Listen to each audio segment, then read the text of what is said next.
Greetings and welcome to my dear Virgoans out there, solar or ascendant, perhaps even lunar Virgos. This is a pertinent reading according to the date of August 1st, 2022, and the movement into essentially August for Virgos, okay? And this is an astrological reading. I'm going to stay away from tarot for this reading in particular.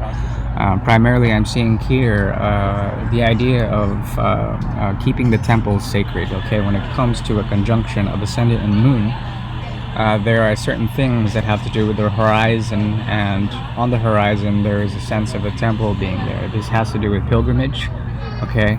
Pilgrimage, as well as benefiting from any sort of ritualism or truth coming through structures of pilgrimage, or structures that are tied to the idea of a temple or an ashram, or the idea of truth embodying that, and essentially your inner world also sort of reflecting that. There's great benefit when it comes to especially truth emerging out of art, out of beauty, okay, especially active beauty, or the beauty of the mind, especially when the ego sense, or the mind of the raging bull in the ninth house, okay, and that's Taurus with the stellium, the north node, Mars, and Uranus in a tight conjunction, okay, activating your ninth house. Truth will be realized in terms of this, and it will be understood not through active critical sort of reaching. It's more like there's a container or a chalice that can hold this truth according to the emotional weight of liquidity, okay, of something that is more etheric in nature, or emotionally it can be understood in an emotionally intuitive or intelligent manner. And this truth will be imparted upon you, and look towards beautiful arts, or the beauty of the mind,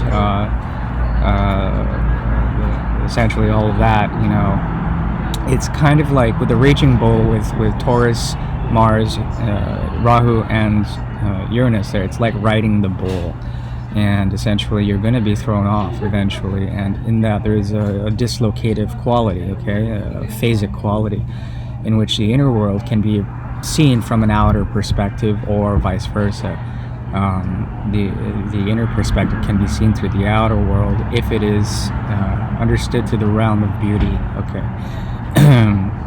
And I think this is good because on a collective level, there's some energy here that moves from Cancer into Leo, with the movement of Mercury into Sun in the 11th house, okay. This activates for you some collective ideals, you know, but then there's also this strong need to be very much inward and very much tied to the inner world.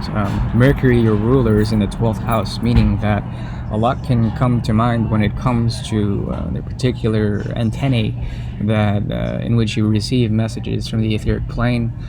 There also is a possibility of great realizations when it comes to your own independence, or your independent spiritual path, that may come in conflict with the idea of the raging bull. Do not get trampled by the running of the bulls, you know.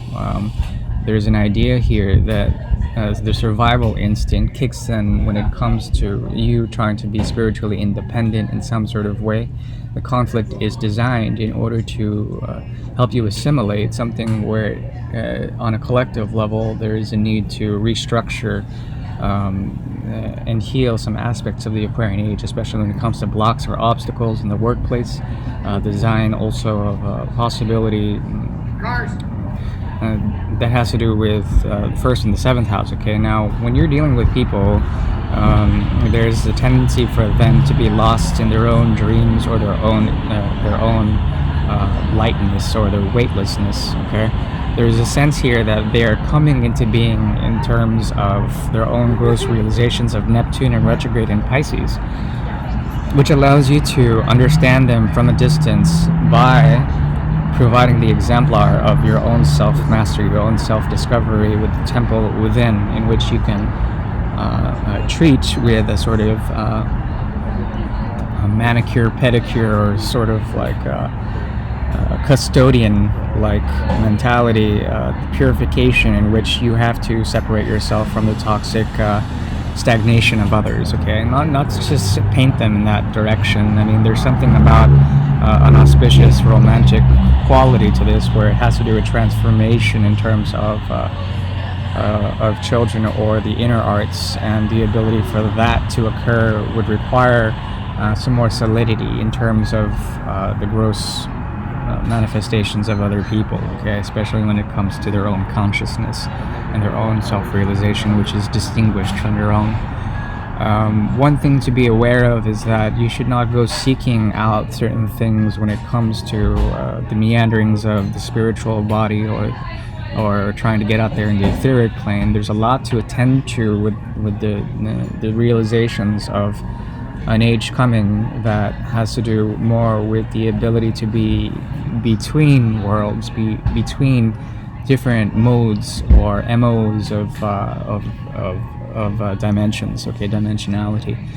The idea here is once again to find the inner ashram or the inner self, and to tend to that, to be the custodian of that. And that is the best I can do for now. Thank you.